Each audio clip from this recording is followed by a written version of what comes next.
Hi, we're here today to talk about mediation with your family enterprise. I'm Natalie McVeigh, and this is my colleague and friend, Dr. Matt Kersner. We're both directors in the Center for Individual and Organizational Performance, as well as the Center for Family Business Excellence. And conflict is inevitable. We talk about conflict as two ideas trying to hold the same space.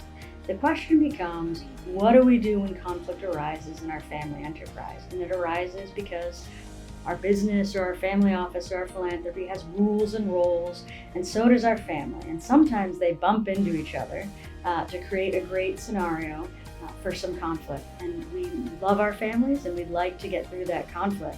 And we have some strategies to support you to do that through mediation. Matt, I'd love to talk a little bit today about how we start understanding the individual's role in conflict. Yeah, it's a great point and great question, and it's great to be here with you. So I think, the first thing that I think is important is to understand each side and what they're facing with the conflict, right? Everybody has their own, I don't like using the word agenda, but they have their perspective on things, and they have their core beliefs. And the important thing that family members or executives within an organization need to understand is that if they want to move forward with what they want to accomplish, they need to understand the other side. They might not necessarily have to agree, but they need to understand where the other person's coming from. Makes a lot of sense. Right? Yeah. So how do you figure that out? Yeah, so I use a technique called interest-based mediation, and this is understanding both sides and then trying to find the middle ground between the two. And one of the things that we do in the center is we go through a discovery process. So the first thing is I will meet individually with both parties, and I will understand what I call their side, right? What they're trying to accomplish and maybe some of the resistance that they're facing. And when I get an understanding from both parties, then I can start thinking about what is important to both and try to find that middle ground. So after I do the discovery process, and I use a semi-structured interview when I do this, then I also talk about how the mediation is going to work, how often we're going to meet. We'll develop, I use the word ground rules, right? So we can keep the emotions kind of in check during these sessions, because it can get very emotional, right? When people are explaining their side. And once we do this and we talk about the ground rules, I bring both parties together and we start discussing the process. And once we do that, then we can understand where they are and try to find that middle ground. Once we do that, then we create this psychological agreement or memo of understanding and develop that path forward. Wonderful. That sounds amazing. Do you find that that's easy for families to start to get over that hurdle to say, I need a mediator? Yeah, it's actually challenging.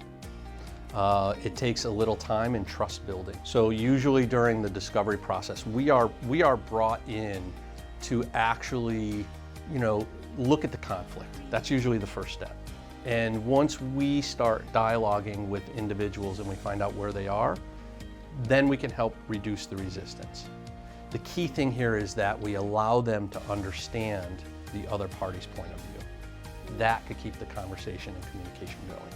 Once you do that, then you can see forward progress. I love that, and you used a great word there, resistance. We think about in families as resistance is a good thing. Us as family advisors or mediators, we get so excited when you have resistance in your family. And that may seem counterintuitive, but it means you're protecting something important. It means we're actually getting at the issue. In our experience, we've seen three types of conflict, and they're often mistaken for the same conflict. So the three types of conflict are task conflict, the what that we're doing. So Matt and I know we're talking to each other today. We agreed upon that.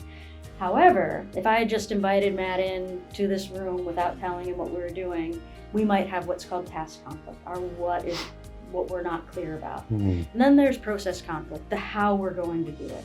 I could be really slow, and I am, and Matt can be really fast, and he is. And so the how that we do it bothers each other. He's trying to make me go really fast, I'm trying to bring him slow, and after a while, if we don't address the what conflict or the how conflict, it turns into this last piece of conflict. it turns into relationship conflict, where now anything Matt says, I can't hear it. But if my other colleague or my sibling in a family company says that same thing, I'm like, brilliant idea. But when he says it, I just can't hear it. So when you're coming to a mediator, it's not the only form of conflict, but many times it's that relational conflict. But we've mistaken and not addressed the other two pieces of conflict. So when can we start decoupling that annoyance at one person, it's much more powerful. You're hitting the point very well. And part of what I do when I work with clients is I want to have them understand the awareness of what's going on, their environment, how they're coming across and how the other party's coming across. They don't have to agree on their style, but they have to respect the other party. Once they do that, this is what I call that interest-based mediation. When they can start respecting each other's viewpoints, they can start seeing a path forward. Absolutely. And the last piece we'll talk about is conflict styles. I like to call them problem-solving styles, because when you hear conflict, you want to say, no, we don't have conflict. But really, conflict is allowing you to get through things. And so we each have a different conflict style. I might be accommodating, whatever you want, Matt, whatever you want, as long as I can get out of this room really fast. I might avoid it where I don't even act as though there's conflict. My head is kind of hidden, have a hard time making eye contact. I can compete where now it's what I want, Matt, and you're going to come with me and I'm going to get loud and verbose. There's collaborative, where we can sit and discuss for hours, which people like to think of as the holy grail of conflict and problem solving in families. It takes a lot of time, very valuable, but it might not be the strategy you use all the time. And then we have compromise, which is I want something, Matt wants something, and we give up somewhere in the middle to make it happen. So we can help you understand your conflict style, the type of conflict happening, the interest, being supported, not being supported, to move through it so that you can manage your conflict throughout your family enterprise. And it really is a conflict management process. How much is enough? How much is too much? And how much is too little? Thanks so much, Matt. This has been wonderful. Thank you. This was an excellent conversation.